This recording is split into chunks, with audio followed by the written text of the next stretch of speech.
Dear students, మనం ఈ intermediate first year ఫిజిక్స్కు సంబంధించి చాప్టర్ 4 చెప్పుకుంటున్నాం. Motion in a plane. ఆ చాప్టర్లో ఆల్రెడీ మనం పార్ట్ 1 చెప్పేశాం. ఇప్పుడు మనం పార్ట్ 2 చెప్పుకోబోతున్నాం. పార్ట్ 2 చూడబోయే ముందు డెఫినెట్గా మీరందరూ కూడా పార్ట్ 1 చూడాలి. అది చూసిన తర్వాతనే పార్ట్ 2 చూడండి, ఓకేనా? పార్ట్ 1లో నేను మీకు వెక్టార్స్ అంటే ఏంటి, స్కేలార్స్ అంటే ఏంటి, different vectors, unit vector, null vector అవన్నీ చెప్పేశాను. తర్వాత వెక్టార్ ఎడిషన్ ఎలా చేయాలి, వెక్టార్ సబ్ట్రాక్షన్ ఎలా చేయాలి అవి కూడా చెప్పేశాను. ఇప్పుడు మనం నెక్స్ట్ కాన్సెప్ట్కి వెళ్తున్నాం. ఇవాళ మనం ఒక ఇంపార్టెంట్ లా చెప్పుకుంటున్నాం. ఆ లా ఏంటంటే పారలలోగ్రామ్ లా ఆఫ్ వెక్టార్స్, సదిశల సమాంతర చతుర్భుజ నియమము, పారలలోగ్రామ్ లా ఆఫ్ వెక్టార్స్. ఇది ఇంపార్టెంట్. ఇది ఫిజిక్స్లో మనకు ఎప్పుడు ఉపయోగపడుతుంది. ఇలా జాగ్రత్తగా కేర్ఫుల్గా వినాలి. ఇక్కడ మనకు ఒక ఫోర్స్ ఇచ్చాడు, F1 bar is equal to 3 Newton. నేను బార్ అని ఎందుకన్నానంటే ఫోర్స్ అనేది వెక్టార్ కాబట్టి పైన బార్ పెట్టా. ఇంకొక force F2 bar is equal 4 Newton. రెండు ఫోర్సులు మనకిచ్చి ఆ రెండు ఫోర్సుల ఎడిషన్ వెక్టార్ కావాలి, లేకపోతే రిజల్టెంట్ వెక్టార్ కావాలి. నాకు ఎడిషన్ వెక్టార్ అన్నా రిజల్టెంట్ వెక్టార్ అన్నా రెండు ఒకటే. ఇప్పుడు నాకు ఎడిషన్ వెక్టార్ ఎంత అంటే F బార్ కావాలి. సరే, జనరల్గా ఏం చేస్తామంటే మనం F bar is equal to F1 bar plus F2 bar ఇలానే కదా వేసేది. F1 3 న్యూటన్ కాబట్టి 3, F2 4 న్యూటన్ కాబట్టి 4, 3 plus 4 is equal to 7 Newton అని. సార్ ఎడిషన్ వెక్టార్ 7 న్యూటన్ అని నువ్వు చెప్పావనుకో, ఆన్సర్ రాంగ్. అదేంటది? మామూలుగా మనం చేసేది అంతే కదా. అంటే స్కేలార్స్లో ఎలా అయితే చేస్తారో నువ్వు వెక్టార్స్లో కూడా అలానే చేసి చూపించావు. స్కేలార్స్ వేరు, వెక్టార్స్ వేరు. ఆన్సర్ 7 న్యూటన్ ఉండాల్సిన పనేం లేదు. ఎందుకు అనేది నేను మీకు క్లియర్గా చెప్తా. ఈ మ్యాగ్నిట్యూడ్ ఎంత ఉంటుందంటే, నువ్వు 7 అనుకున్నాం కదా మనం, అలా ఉండదు. The magnitude of resultant vector may lie ఎంత ఉండొచ్చు అంటే బిట్వీన్ ఈ రెండు సమ్ చేస్తే 7 వస్తుంది కదా, 7 న్యూటన్స్ నుంచి ఆ రెండు సబ్ట్రాక్ట్ చేస్తే 1 వస్తుంది కదా. అంటే 1 న్యూటన్ నుంచి 7 న్యూటన్ మధ్యలో ఎంతైనా ఉండొచ్చు.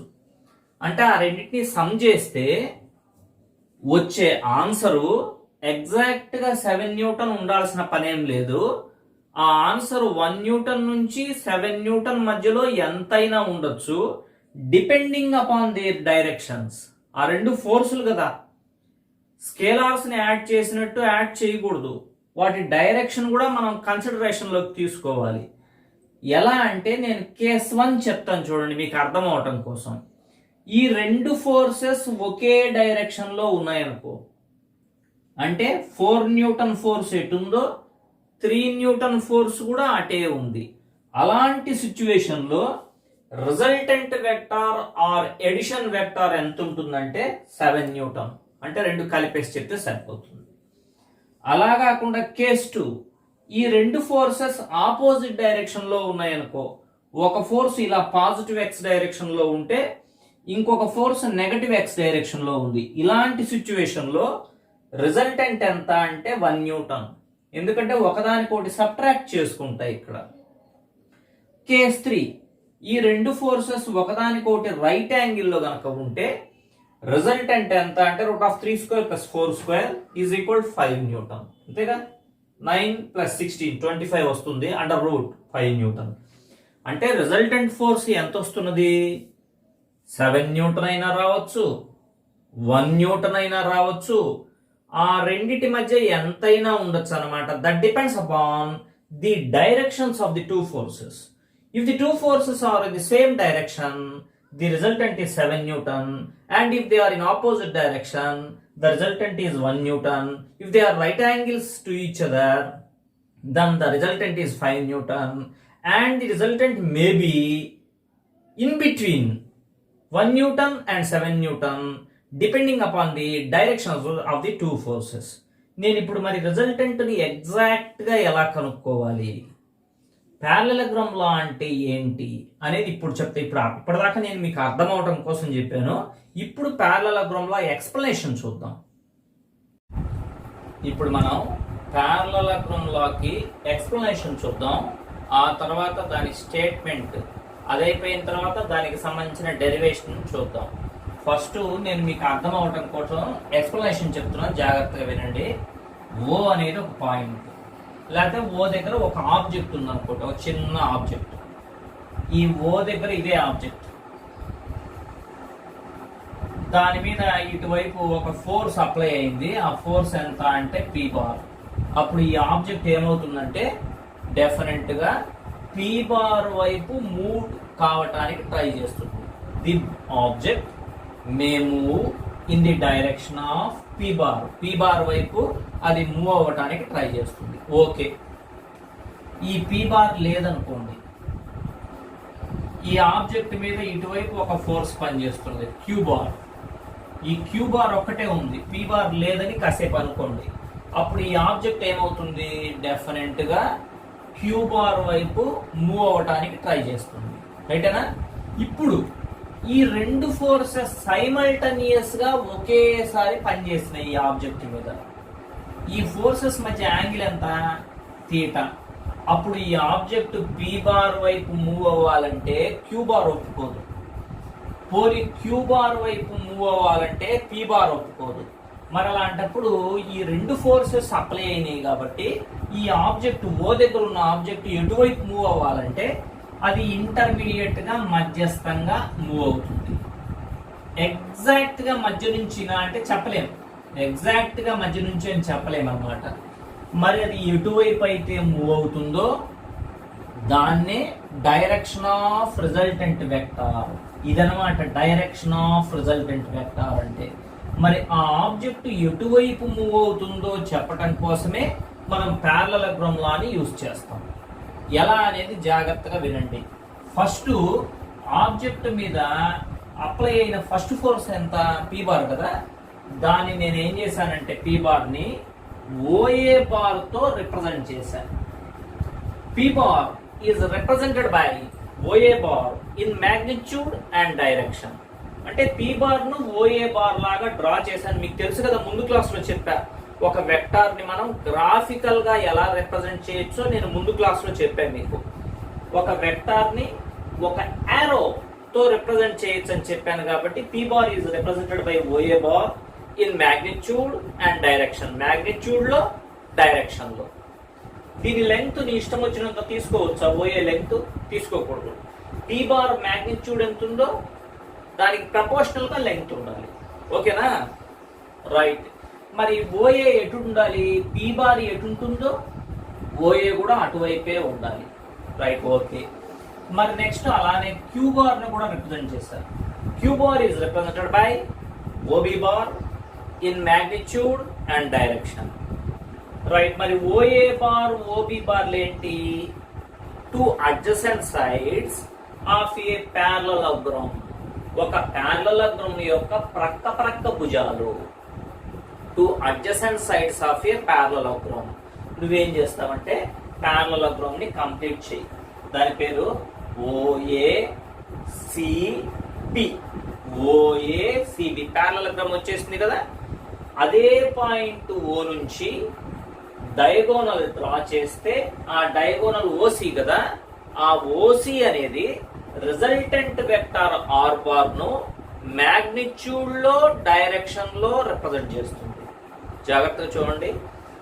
First vector P bar is represented by OA bar. Second vector Q bar is represented by OB bar. Then complete the diagram. Complete the parallelogram. OACB is the parallelogram. Draw the diagonal OC drawn from the point O. This diagonal OC represents the resultant vector R bar in magnitude and direction. So, ఈ ఓసీని are bar అనమాట. ఈ diagonal ఎటుందో ఆ diagonal వెంబడి ఆ object కదిలి వెళ్ళిపోతుంది. అంతేగాని P bar వైపు రాదు, క్యూ బార్ వైపు రాదు, మధ్యస్థంగా డయాగోనల్ వెంబడి వెళ్ళిపోతుంది అనమాట. ఓకేనా? ఇలా చెప్పాలి. ఇదంతా కూడా పారలలోగ్రామ్ లా ఎక్స్ప్లెనేషన్. ఇప్పుడు మనం స్టేట్మెంట్ చూద్దాం. స్టేట్మెంట్ కొత్తదేం కాదు. ఇప్పుడు నువ్వు ఏం నేర్చుకున్నావో దాని అంతా కలిపి చెప్తే అదే స్టేట్మెంట్. అంతేగాని స్టేట్మెంట్ 4-5 లైన్లు ఉందని చెప్పి దాన్ని బై హార్ట్ చేయకూడదు. స్టేట్మెంట్ జాగ్రత్తగా మీరు గమనించండి. If 2 vectors acting at a point, ఏమేంటి ఆ 2 vectors? P bar and Q bar.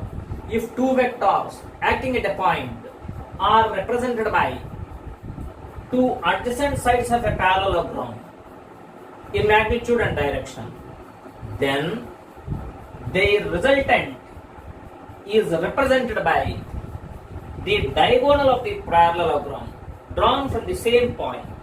This is called parallelogram law of vectors. దీన్నే parallelogram law అంటారు. కాబట్టి ఫస్ట్ వెక్టార్ ని OA బార్ తో, సెకండ్ వెక్టార్ ని OB బార్ తో రిప్రజెంట్ చేస్తే ఆ parallelogram యొక్క diagonal OC bar resultant vector ను మాగ్నిట్యూడ్ లో, డైరెక్షన్ లో రిప్రజెంట్ చేస్తుంది. This is called parallelogram law. Okay, statement చూసాం, మనం ఎక్స్ప్లెనేషన్ చూసాం. ఇప్పుడు నెక్స్ట్ మనం ఏం కనుక్కోబోతున్నామంటే ఈ రిజల్టెంట్ వెక్టార్ కి మ్యాగ్నిట్యూడ్ ఎంత ఉంటుంది, దాని డైరెక్షన్ ఎంత ఉంటుందో చూద్దాం. ఓకేనా?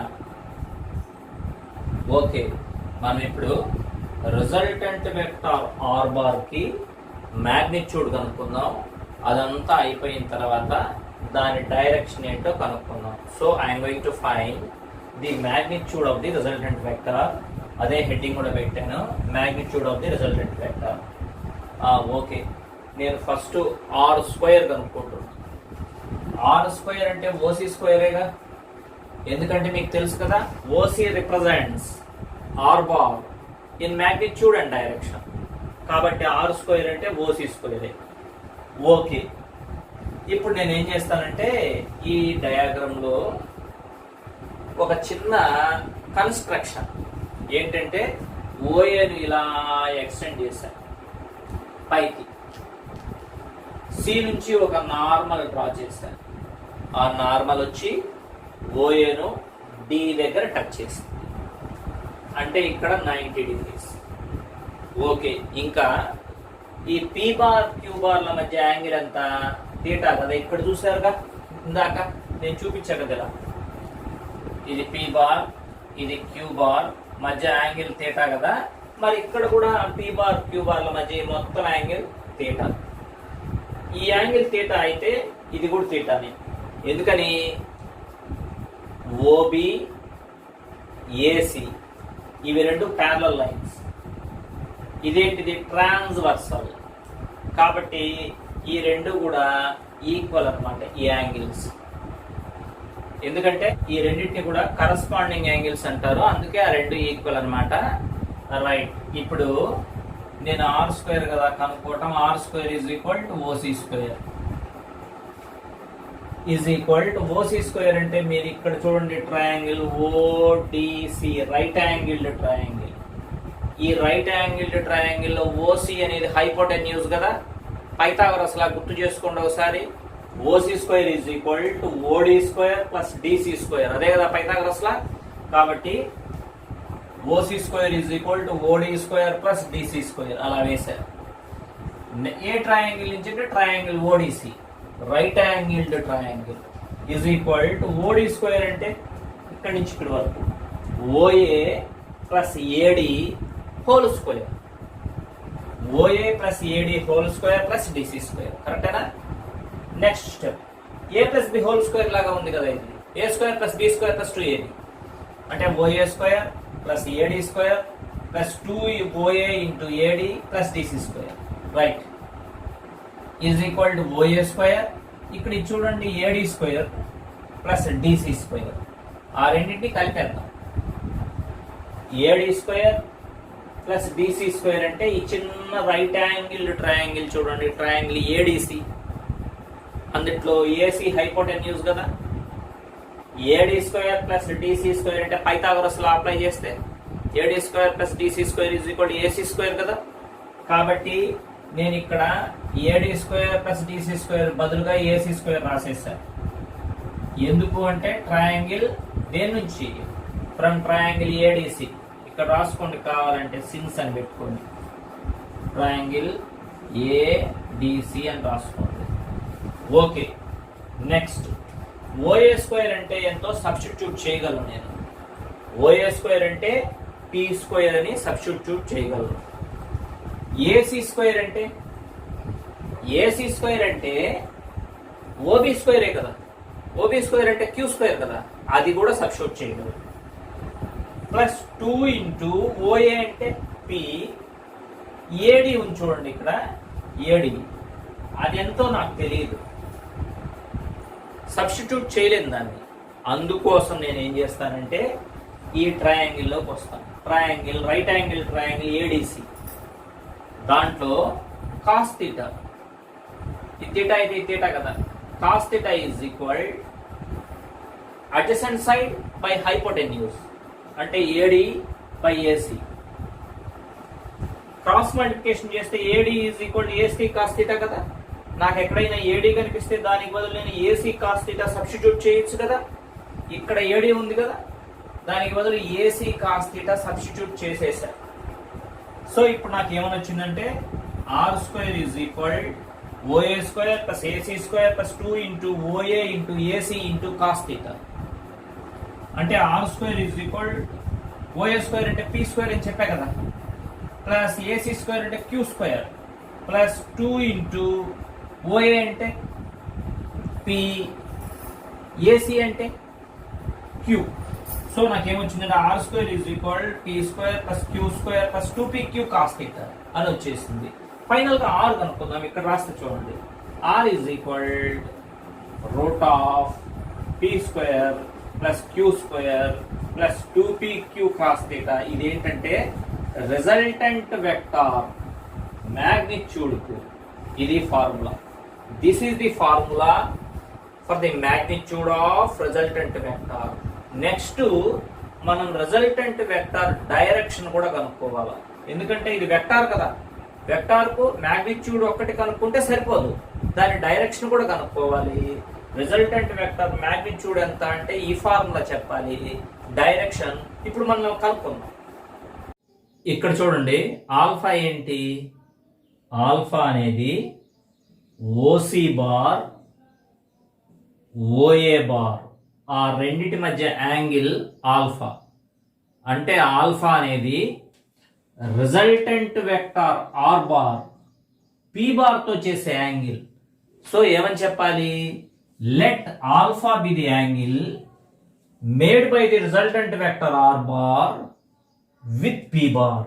సో ఆల్ఫా వేటి మధ్య యాంగిల్ మళ్ళీ ఒక్కసారి చెప్తున్నాను, జాగ్రత్త వినండి.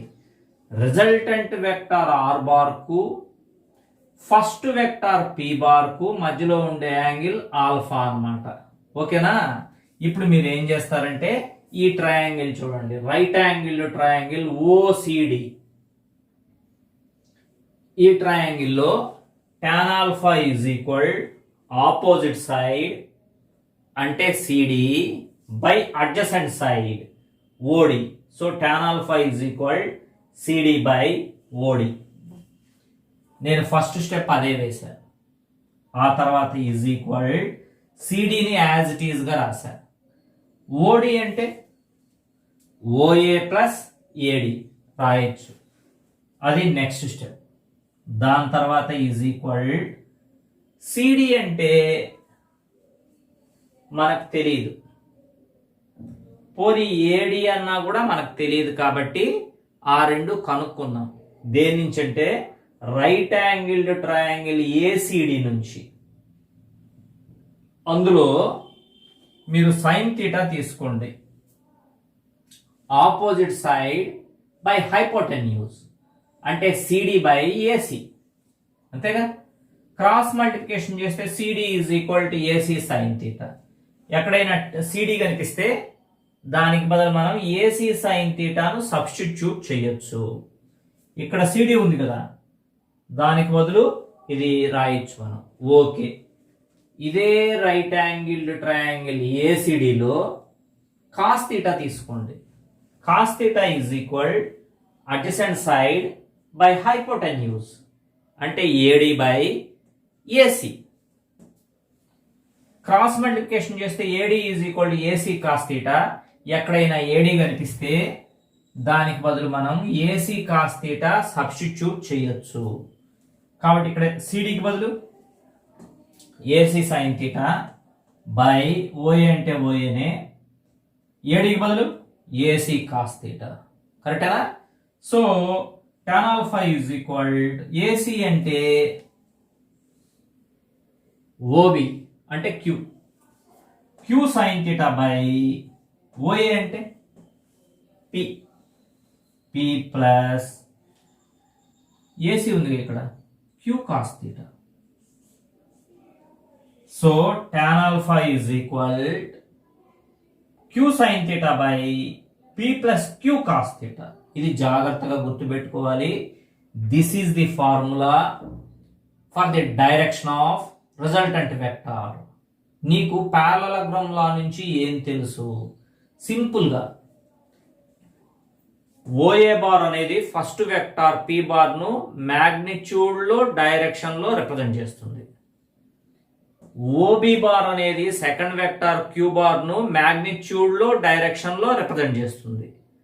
ఆ రెండిటి యొక్క రిజల్టెంట్ వెక్టార్ ఆర్ బార్ ను ఎవరు రిప్రజెంట్ చేస్తారు? ఈ పారలలోగ్రామ్ యొక్క డయాగోనల్ ఓసి ఉంది చూసారా, ఆ ఓసి అనేది రిజల్టెంట్ వెక్టర్ ఆర్ బార్ ను మ్యాగ్నిట్యూడ్ లో డైరెక్షన్ లో రిప్రజెంట్ చేస్తుంది. This is called parallelogram law of vectors. అది ఫస్ట్ తెలియాలి. పాయింట్ నెంబర్ 2, స్కేలార్స్ ను యాడ్ చేసినట్టుగా డైరెక్ట్ గా వెక్టార్స్ ని యాడ్ చేయకూడదు. నేను ఎగ్జాంపుల్ కూడా చూపించాను మీకు, అది మనకు తెలియాలి. రిజల్టెంట్ వెక్టార్ ఆర్ బార్ కి ఏమేం కనుక్కోవాలి? మనం మ్యాగ్నిట్యూడ్ కనుక్కోవాలి, డైరెక్షన్ కనుక్కోవాలి. దాని మ్యాగ్నిట్యూడ్ కి ఏంటి formula? R is equal root of P square plus Q square plus 2pq cos theta. దాని డైరెక్షన్ కి ఏంటి ఫార్ములా?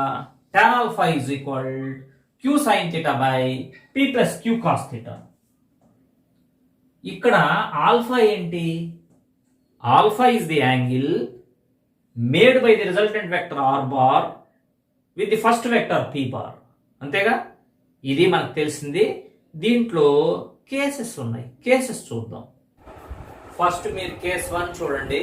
కేస్ 1 ఏంటి అంటే పీ బార్ క్యూ బార్ ఈ రెండు కూడా ఒకే డైరెక్షన్ లో ఉన్నాయి. మరి ఇక్కడ పీ బార్ ఇటుంటే క్యూ బార్ ఇటుంది, మధ్యలో యాంగిల్ థీటా ఉంది.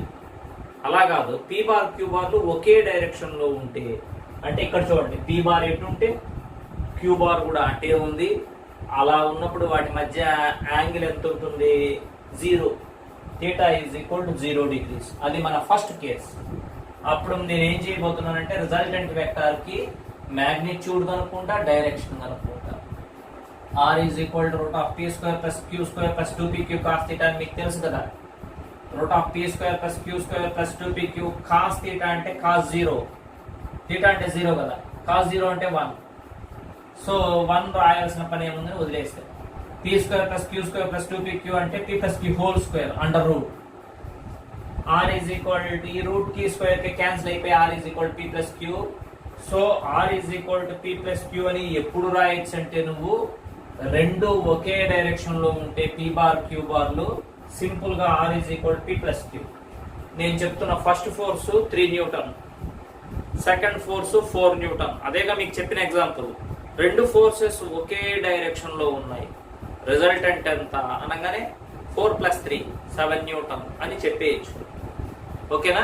ఒకే డైరెక్షన్ లో ఉంటేనే అలా చెప్పాలి, లేకపోతే ఈ ఫార్ములా వేయాల్సిందే. tan ఆల్ఫా తెలుసుగా మీకు formula, Q sine theta by P plus Q cos theta అని is equal Q sine 0 by P plus Q cos 0. Sine 0 అంటే 0 కదా, న్యూమరేటర్ లో 0 వచ్చింది కదా, 0 బై ఎనీథింగ్ 0నే కదా. So answer 0. tan ఆల్ఫా 0 అంటే ఆల్ఫా కూడా 0నే. రిజల్టెంట్ వెక్టార్ మ్యాగ్నిట్యూడ్ ఎంతో నీకు తెలిసిపోయింది. రిజల్టెంట్ వెక్టార్ డైరెక్షన్ అంటే రిజల్టెంట్ వెక్టార్ కూడా అటే ఉంటుంది అని అర్థం అన్నమాట. ఆల్ఫా 0 అంటే పీ బార్ క్యూ బార్ రెండు ఒకవైపే ఉన్నాయి కదా, రిజల్టెంట్ వెక్టార్ కూడా అటే ఉంటుంది. అది దాని మీద. ఇప్పుడు case 2 P bar queue bar రెండు ఆపోజిట్ డైరెక్షన్ లో ఉంటే, అంటే పీ బార్ ఇటు ఉంది అనుకోండి, క్యూ బార్ ఇటు ఉంది, అదే కదా ఆపోజిట్ డైరెక్షన్ అంటే. వాటి మధ్య యాంగిల్ ఎంత? 180 degrees. అదే ఇక్కడ రాశారు. ఓకే, థీటా 180 అని తెలిసిపోయింది కదా మీకు. ఆర్కి ఫార్ములా ఒకసారి గుర్తు చేసుకోండి, √t² + q² + 2pq cos θ. Are అంటే ఏంటి? Resultant vector. ఆర్ ని ఎవరు రిప్రజెంట్ చేస్తారు? OC represents R bar in magnitude and direction. ఓకేనా? రైట్. cos θ బదులు cos 180. cos 180 అంటే -1 కదా, కాబట్టి ఇక్కడ కాస్త మైనస్ వచ్చేసింది. √p² + q² - 2pq అంటే p - q². Next step r = p - q, ఎందుకంటే స్క్వేర్ రూట్ కి స్క్వేర్ కి క్యాన్సిల్. r = p - q అనైనా రాయొచ్చు, q - p అనైనా రాయొచ్చు. ఏది పెద్దది ఉంటే దాంట్లోంచి చిన్నదాన్ని సబ్ట్రాక్ట్ చేయాలి. పెద్ద దాంట్లోంచి చిన్నదాన్ని సబ్ట్రాక్ట్ చేయాలి, పెద్ద వాల్యూలో నుంచి చిన్న వాల్యూ. r = p - q లేదా q - p. నీకు మ్యాగ్నిట్యూడ్ వచ్చేసింది కదా. ఇందాక నేను చెప్పిన ఎగ్జాంపుల్లో ఇటు 4 న్యూటన్ ఉంది, ఇటు 3 న్యూటన్ ఉంది. రిజల్టెంట్ ఎంత అంటే ఆ రెండు సబ్ట్రాక్ట్ చేసి 1 న్యూటన్. రిజల్టెంట్ ఫోర్స్ ఎటు ఉంటుంది? ఈ రెండిట్లో ఏదైతే పెద్ద ఫోర్స్, రిజల్టెంట్ కూడా అటే ఉంటుంది. అంటే ఇప్పుడు ఫర్ ఎగ్జాంపుల్ ఒక ఆబ్జెక్ట్ని ఇటు ఒకటి తాడు కట్టుకొని లాగుతున్నాడు, వాడి ఫోర్స్ ఎంత? 4 న్యూటన్. ఇటు ఒకటి తాడు కట్టుకొని లాగుతున్నాడు, వాడి ఫోర్స్ ఎంత? 3 న్యూటన్. అప్పుడు ఈ ఆబ్జెక్ట్ ఎటు కదలాలి? ఎవడి ఫోర్స్ పెద్దది ఉంటుందో వాడి వైపే కదా. అది ఎటు కదిలితే అటే కదా రిజల్టెంట్. సో రిజల్టెంట్ ఎటు ఉంటుందంటే పెద్ద ఫోర్స్ ఎటు ఉంటే అటే ఉంటుంది. రిజల్టెంట్ ఫోర్స్ డైరెక్షన్ కనుక్కుంటే ఆల్ఫా 0 వచ్చింది. అంటే వాటి రెండింటిలో పెద్ద ఫోర్స్ ఎటు ఉంటుందో రిజల్టెంట్ కూడా అటే ఉంటుందని చెప్పడం నేను అర్థం. ఓకే, నేను ఇప్పుడు 2 కేసులు చెప్పాను కదా. Next case 3. ఇప్పుడు మనం కేస్ 3 చెప్పుకుందాం. కేస్ 3 ఏంటి అంటే పీ బార్ క్యూ బార్లు రెండు కూడా రైట్ యాంగిల్స్ లో ఉంటే, అంటే పీ బార్ ఇటు ఉందనుకోండి, క్యూ బార్ ఇటు ఉంది, మధ్యలో యాంగిల్ ఎంత? థీటా 90 degrees కదా. అదే రైట్ యాంగిల్స్ లో ఉంటామంటే ఇక్కడ చూపించా కదా. అప్పుడు r కనుక్కుందాం. r = √p² + q² + 2pq cos θ. అంటే √p² + q² + 2pq cos 90. Theta అంటే 90 కదా. cos 90 అంటే 0 అని మీకు తెలుసు కదా. మరి అలాంటప్పుడు ఈ టర్మ్ మొత్తం 0 అయిపోతుందిగా. ఈ టర్మ్ ఇంకా రాయను నేను, 0 కాబట్టి. √p² + q². సో నాకు రిజల్టెంట్ వెక్టర్ మ్యాగ్నిట్యూడ్ ఎంతో వచ్చేసింది. r = √p² + q². అంతే. ఇందాక నేను చెప్పిన ఎగ్జాంపుల్లో స్టార్టింగ్ లో ఒకటి 3 న్యూటన్ ఒకటి 4 న్యూటన్ చెప్పాను కదా. ఈ ఫార్ములా r = √3² + 4² అంటే √25 = 5 న్యూటన్. అలానే చెప్పా ఇందాక కూడా, వెరిఫై చేసుకోండి. tan α = q sin θ / p + q cos θ. ఇది డైరెక్షన్ కు సంబంధించిన formula. = q sin 90 / p + q cos 90. sin 90 అంటే 1 కదా. సో q / p + cos 90 అంటే 0 కదా. q × 0 0 అయిపోతుంది కదా. సో ఓవరాల్ గా tan α = q / p. ఇదేమో రిజల్టెంట్ వెక్టర్ డైరెక్షన్ కు సంబంధించిన ఫార్ములా, ఇదేమో మ్యాగ్నిట్యూడ్. సో మనకు పారలలోగ్రామ్ లాలో 3 కేసెస్ చెప్పుకున్నాం సార్. రెండు ఒకే డైరెక్షన్ లో ఉంటే చెప్పారు, ఆపోజిట్ డైరెక్షన్ లో ఉన్నా కూడా చెప్పారు, రైట్ యాంగిల్స్ లో ఉంటే చెప్పారు. అట్లా కాకుండా వేరే మధ్యలో ఇంకెంతైనా యాంగిల్ ఉంటే డైరెక్ట్ గా ఈ ఫార్ములా యూస్ చేయండి. r = √p² + q² + 2pq cos θ. Angle ఎంత ఇస్తే అంత సబ్స్టిట్యూట్ చేయండి. ఓకేనా? ఎంత యాంగిల్ ఉన్నా రెండు వెక్టార్స్ యొక్క రిజల్టెంట్ వెక్టార్ కనుక్కోవాలంటే పారలలోగ్రామ్ లా అనేది మోస్ట్ ఇంపార్టెంట్ లా. కరెక్టేనా? ఇందులో రిజల్టెంట్ వెక్టార్ r బార్ ని ఎవరు రిప్రజెంట్ చేస్తారు? ఓసి బార్, డయాగోనల్ అన్నమాట. ఎందులో in magnitude and direction. First vector ని ఎవరు రిప్రజెంట్ చేస్తారు? OA bar. సెకండ్ వెక్టార్ ని ఓబి బార్. ఎందులో ఇన్ మ్యాగ్నిట్యూడ్ అండ్ డైరెక్షన్. ఇక్కడ ఓఏ బార్ ఓబి బార్లు ఏంటి? 2 adjacent sides of a parallelogram. కరెక్టేనా నేను చెప్పేది? ఈ రెండు వెక్టార్స్ ఒకే డైరెక్షన్లో ఉంటే రిజల్టెంట్ వెక్టార్కి ఏంటి ఫార్ములా? R = P + Q. రెండు వెక్టార్స్ ఆపోజిట్ డైరెక్షన్లో ఉంటే R = P - Q. రెండింటి మధ్య 90 degrees యాంగిల్ అంటే R = √P² + Q². రెండింటి మధ్య ఇంకెంతైనా యాంగిల్ ఉంటే R = √P² + Q² + 2PQ cos θ. ఓకేనా? రెండు వెక్టార్స్ యొక్క రిజల్టెంట్ వెక్టార్ R బార్ను కనుక్కోవాలంటే పారలలోగ్రామ్ లా ఆఫ్ వెక్టార్స్ని యూజ్ చేయాలి. ఓకే, మిగతాది నెక్స్ట్ క్లాస్లో చెప్పుకుందాం. రైట్.